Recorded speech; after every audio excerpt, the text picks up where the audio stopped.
Hey, you caught me looking at Funkin' Wagnall's Encyclopedia, Volume 21 to be specific. I'm interested in sleep, if you can't tell by my channel. I'm fascinated by this thing that we do 8 hours a day, yet we're not really quite there for it. At least we can't remember much of it. Even the dreams and the imagery that we associate with sleep often slip away from us like sand through our fingers in the morning. We spend almost a third of our lives sleeping. You know, if you're 90 years old, that's almost 30 years sleeping. It's a critical function of our human lives, and of course many other animals do as well. But, you know, like maybe sex, eating, drinking, breathing, working out, it can be enjoyable.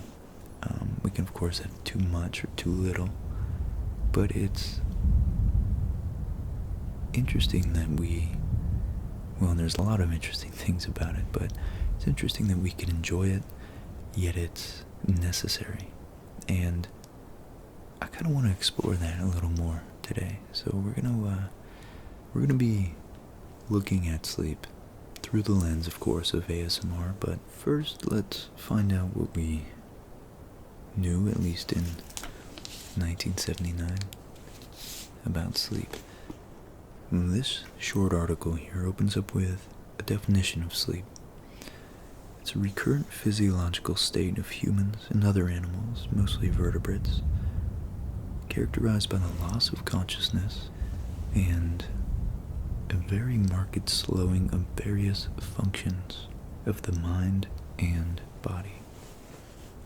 Periods of sleep are necessary for the preservation of all life, and during such periods the body apparently recuperates from the effect of waking activity. And then it goes on to many theories that have been advanced to explain the physiological causes of sleep. One theory proposes that sleep is caused by the accumulation of what are commonly called fatigue toxins in the body. It's almost like poisonous substances that we expel during respiration.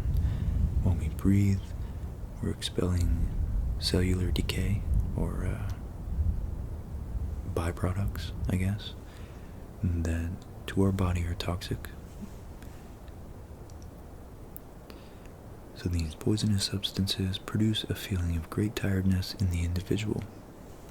Experimental evidence from the study of Siamese twins, however, suggests that the explanation cannot be so simple. Another theory proposes that sleep is regulated by a sleep center, a particular area of our brain.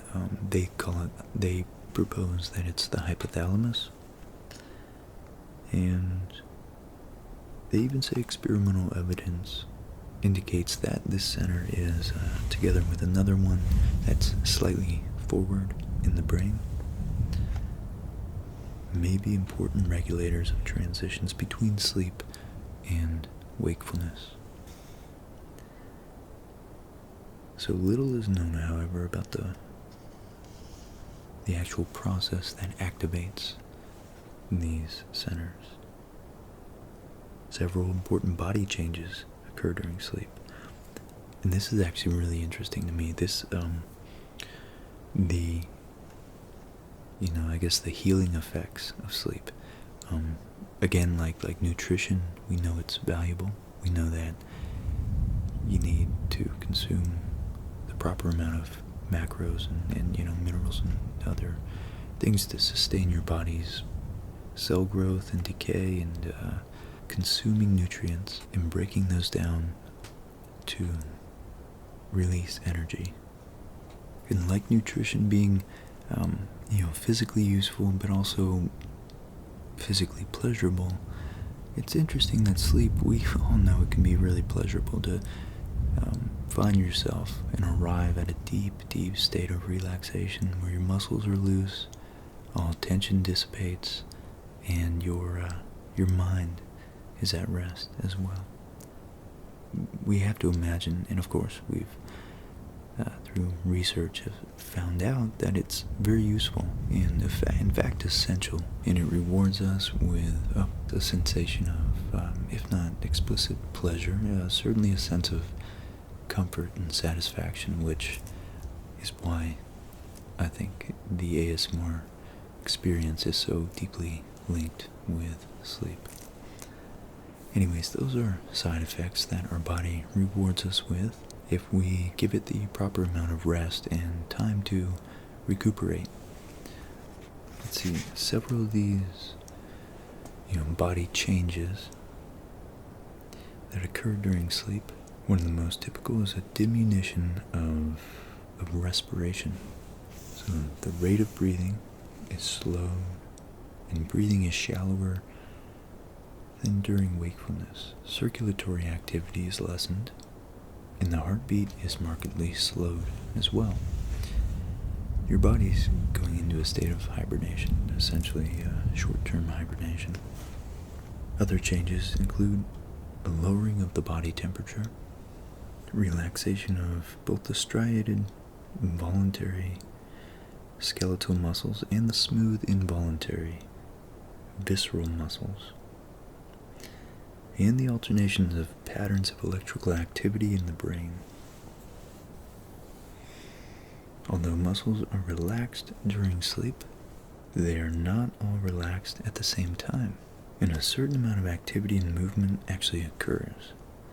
Those studies have shown that the average sleeper changes his position about once every 17 minutes. 17 minutes. So we're not as sedentary while we sleep as we would imagine.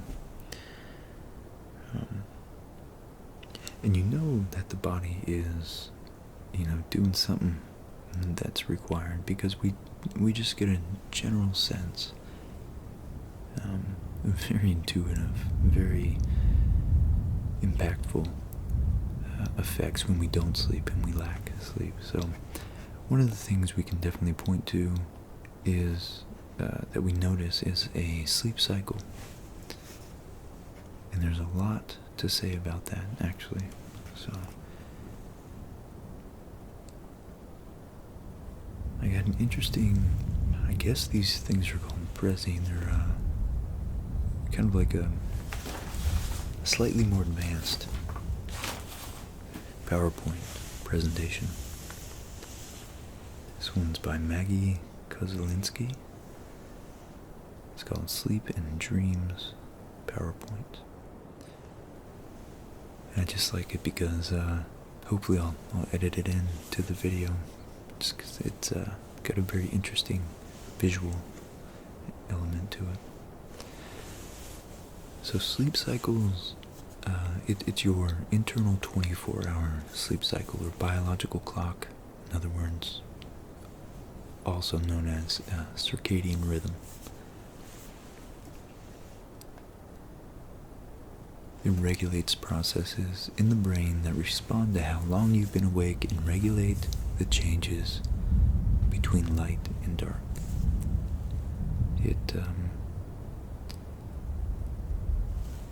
very synced up with the daylight cycle, Earth's rotation.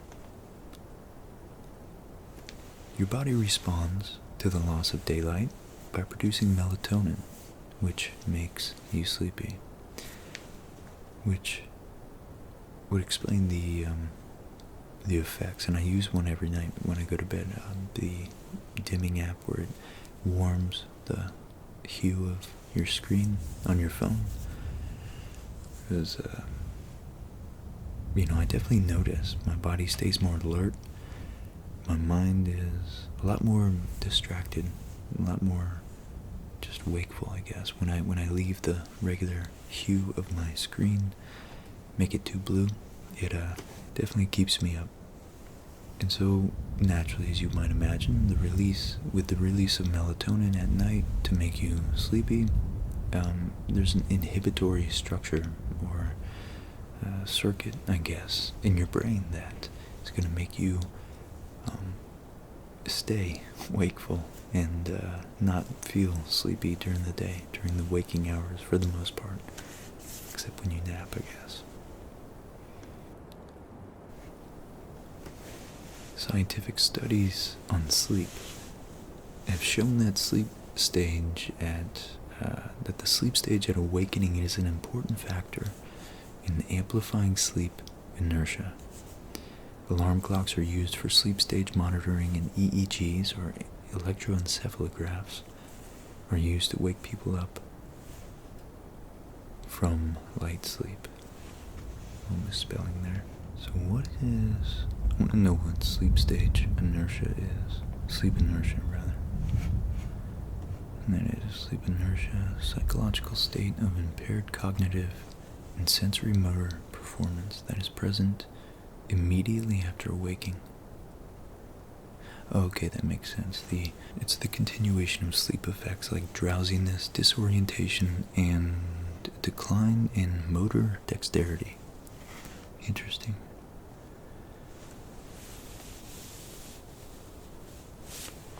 Okay.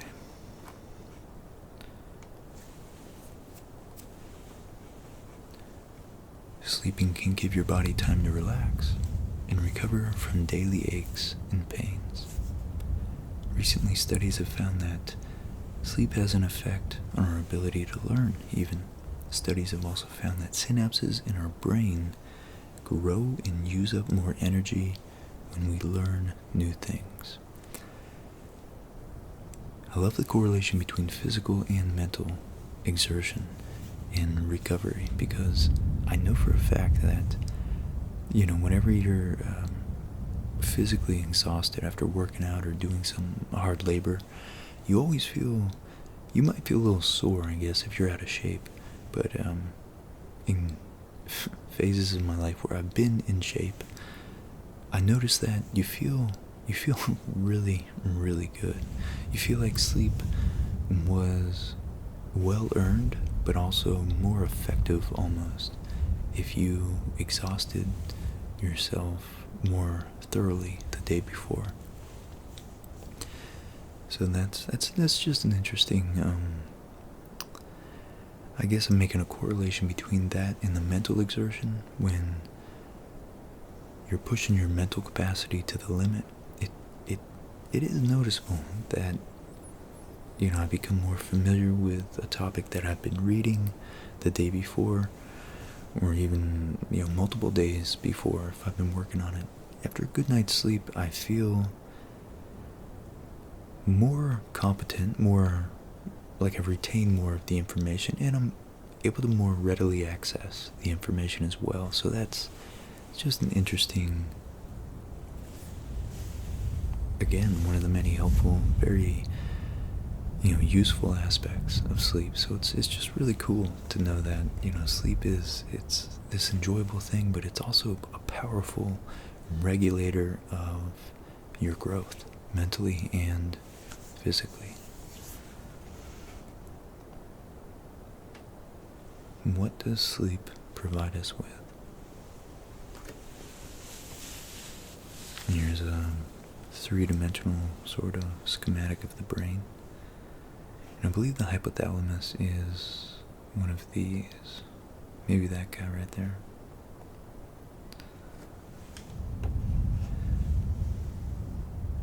What does lack of sleep get us? When you lack sleep, it affects your judgment, your coordination, and your reaction time. So your ability to manipulate thoughts in your head to make proper judgments, obviously manipulate your appendages to control things and move your own body in the world, or prevent your body from bumping into things, and reaction time to align with the correlation, or the coordination rather. So even if you're able to see something coming, you're going to have a slower reaction time to be able to avoid all the things out there in the world trying to kill us. In fact, sleep deprivation can affect you as much as being drunk. That is true. So here we go into the stages of sleep. Hopefully here we can learn a little bit more about the brain. We can get a little bit more explicit information about exactly what's going on during sleep while we're off in our dreamland. Recorded brainwaves, it says, have helped in the study of different stages of sleep. There are 4 main stages of sleep that occur, and each stage lasts about 90 to 110 minutes. Each stage may have a distinct psychological function. At first, when you fall asleep, your brain waves slow down.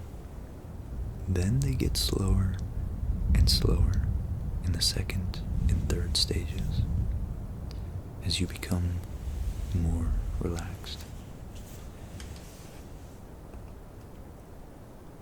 And so these levels were working down into the deepest, most relaxed, most motionless, unperturbed state of rest. And so we're in the third stage. You can imagine that's maybe 3, the onset of it is about 3 hours after you've gone asleep. And as you go through it, you become even less aware of the world outside. And I know this because I go to sleep usually a couple hours after my girlfriend. She wakes up pretty early. And if I come to bed within 2 to 3 hours of her going to sleep, she usually wakes up. She'll wake up and check her phone, make sure it's not 6 a.m. If I go to bed 3 to 4 hours after she's gone to bed, rarely do I actually see her wake up. She kind of, rustles around when I hop into bed, but it's just interesting that, your body does slowly sink into these states of unconsciousness, and the actual muscles and the physical elements of our body trail along and follow that pattern as well. The 4th stage is the deepest stage, known as rapid eye movement, REM sleep. Most people in this stage dream.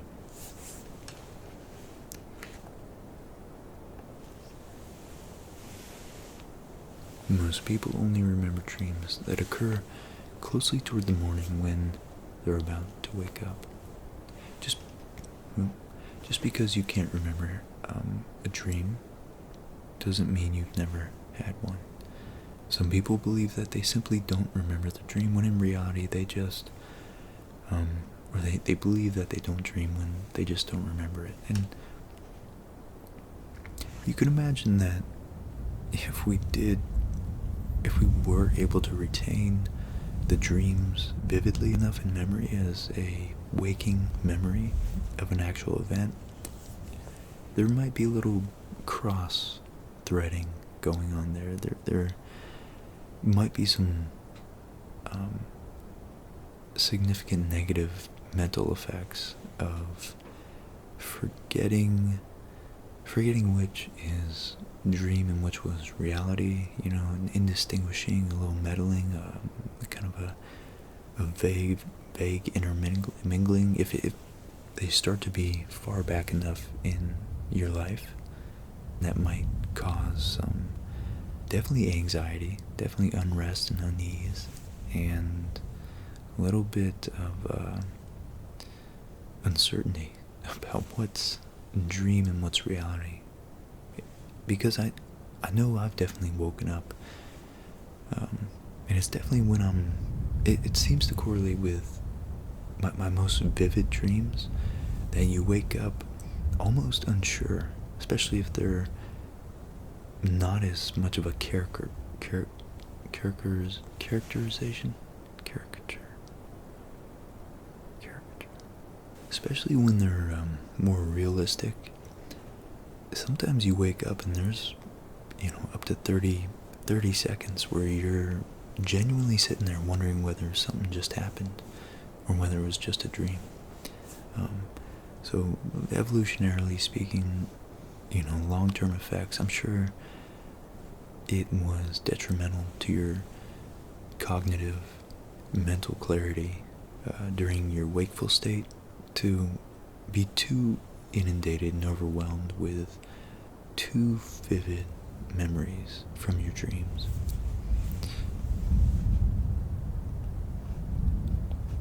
You can imagine how that might have gotten in the way of, actually planning and going about your, the struggle of trying to survive in the wild back then.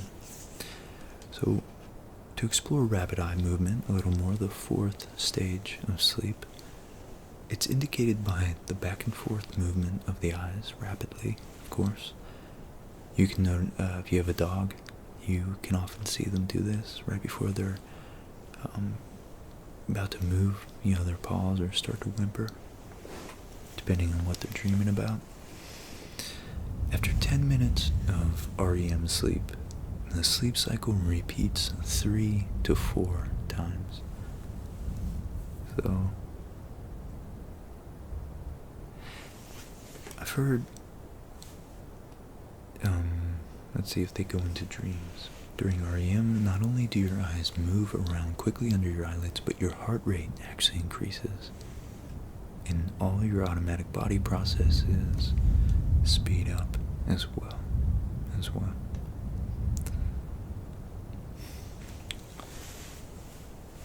So, REM sleep, I keep doing that, leaving the mouse on there.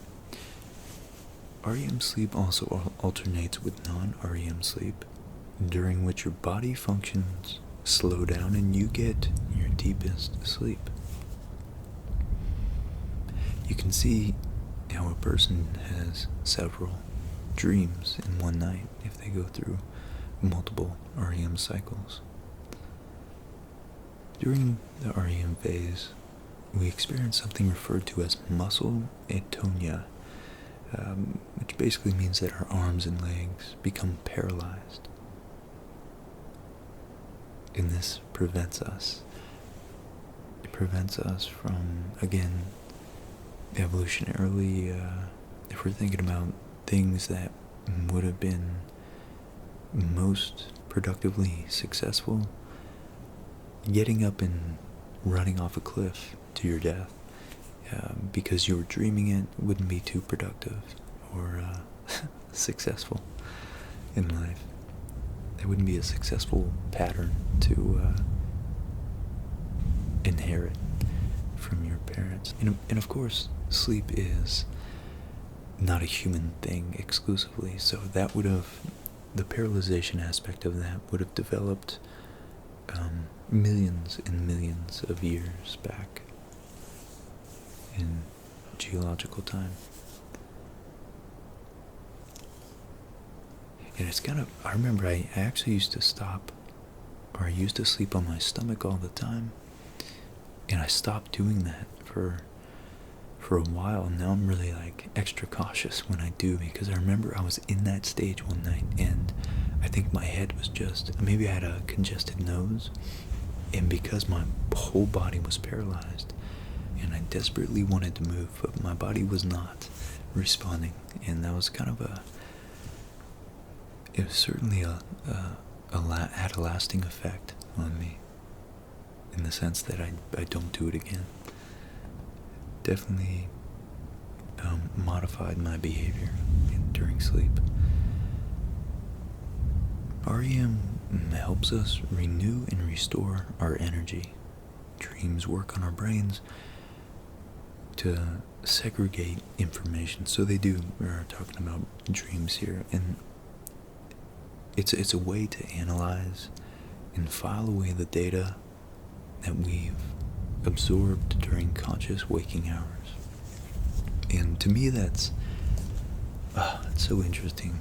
Our brain always say this, but it's one of the coolest things I've learned about the human body and really about the universe in general in science.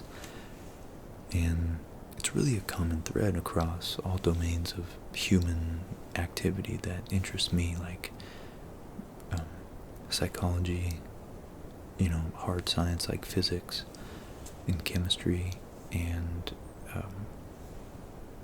more speculative things, religion and philosophy. It's the human brain is the most complex thing that we know about. It's the most complex single entity. We could take sets of humans, I guess, and say that's more complex than an individual human, but nonetheless, our brains are unfathomably complex. It's just, I don't know, it's one of those things that just, when you take a step back and really consider, we have, if you have, I don't know, a collection of cables or books or whatever, just that small number of items that you're trying to uniquely arrange in a unique order, as many unique orders as you can, it's going to be a pretty large number. And take our brains that have hundreds of billions of neurons that interconnect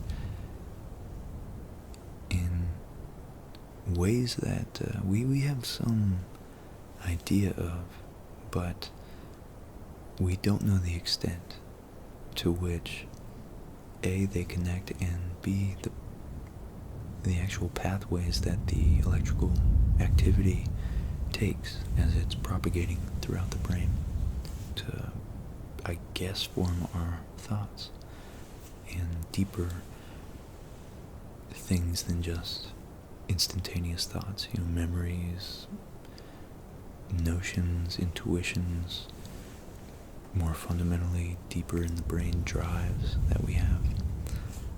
So the brain is, it just really, when you step back, it just fills me with wonder. It really does.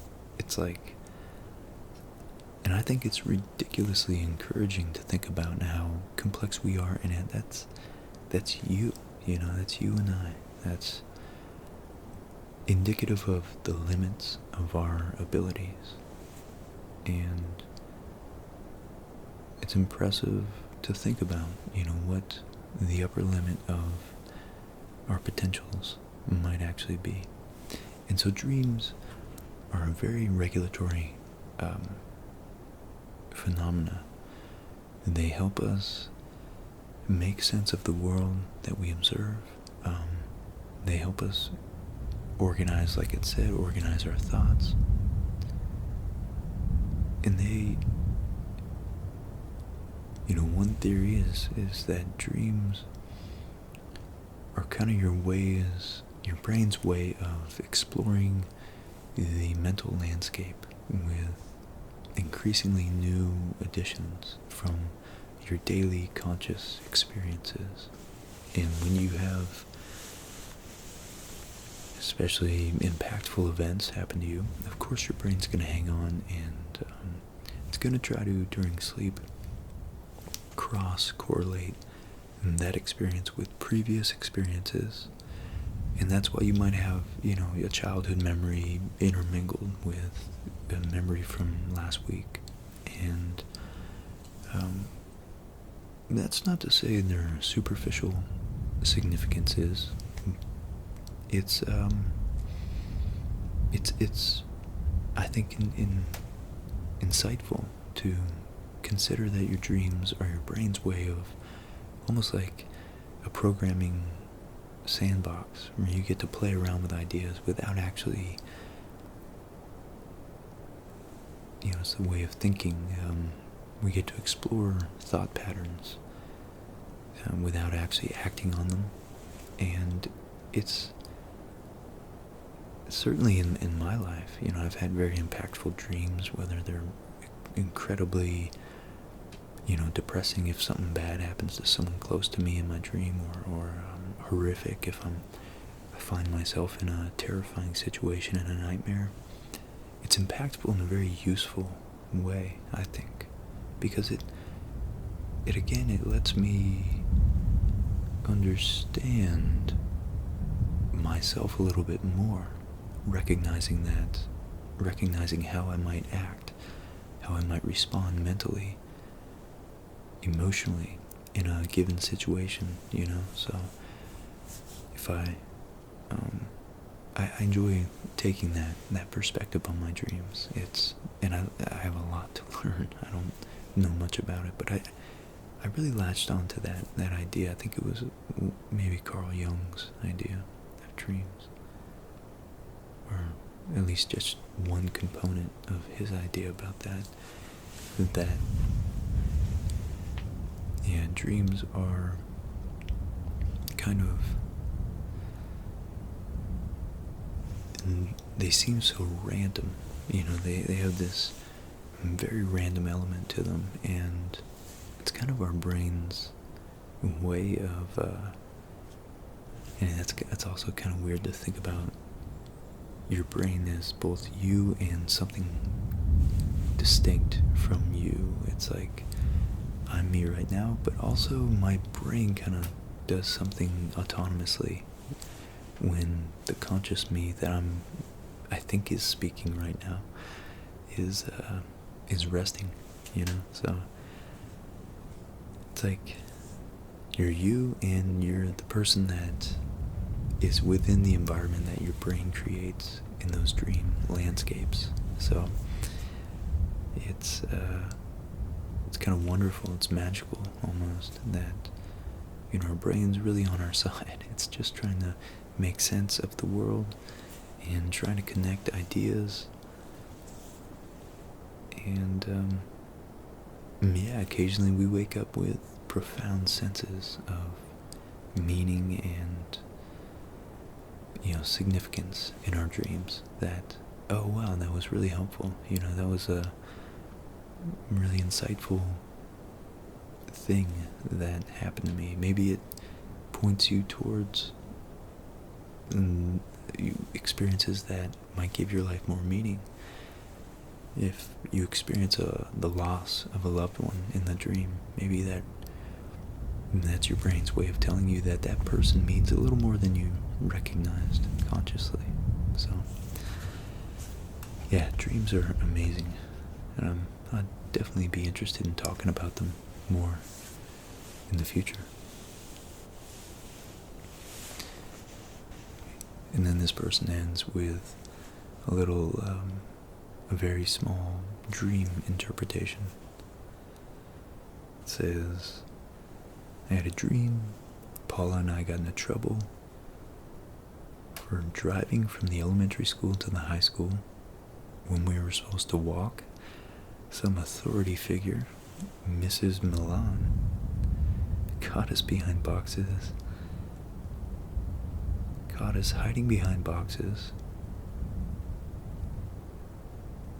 and started screaming at us. We didn't come out, and she called the cops, and then we ran away.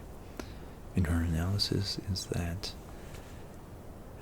being chased is a common theme in dreams. You know, it's one of the most primordial things, fight or flight. And it can relate to things that pertain to anxiety and emotions of inferiority from, you know, experiences in life. So while we might not have gotten into the deepest scientific research about sleep, we can come away from this knowing that both the quantity and quality of sleep is definitely significant. You need, I would recommend 8 hours. I mean, some people, some very successful people, Schwarzenegger, Elon Musk, Trump, I think they all get less than 6 hours of sleep a night. I know me personally, I'm cognitively, and maybe it's just because I'm not adapted to less than 8, but when I get 8 hours of sleep, I am the most cognitively acute and alert.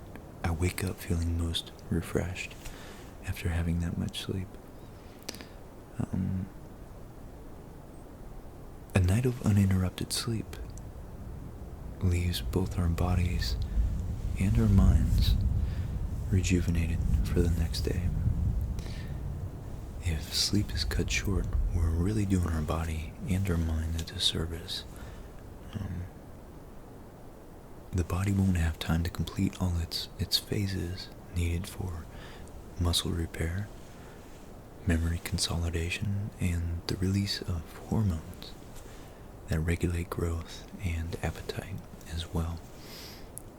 And you can imagine, I mean, it's not a stretch to assume the body is a functional, especially working on a circadian rhythm, a 24-hour-ish cycle.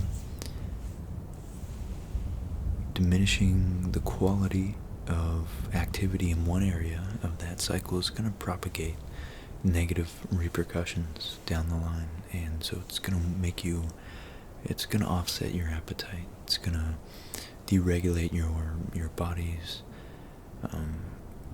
energy levels, your alertness, your judgment. You're probably going to be more likely to do things that are negative for your health. It's between concentration, decision making, being fully engaged in the moment, you're certainly not in your optimal consciousness when you don't have sufficient sleep.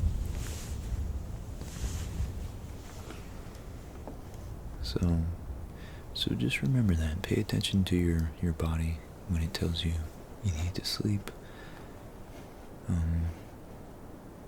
And do yourself a favor and get on a regular sleep schedule. Get on a regular daily routine, actually, for that matter. It's something I've been working on myself. I don't want to sound like a hypocrite. I've noticed the benefits of being more routinized and being more rigid with my schedule. I love this ex-Marine. He's just a badass. Jocko Willink. He has a great podcast, I think just called the Jocko Podcast, in, blunt, Spartan Marine aesthetic, as you would imagine they would have.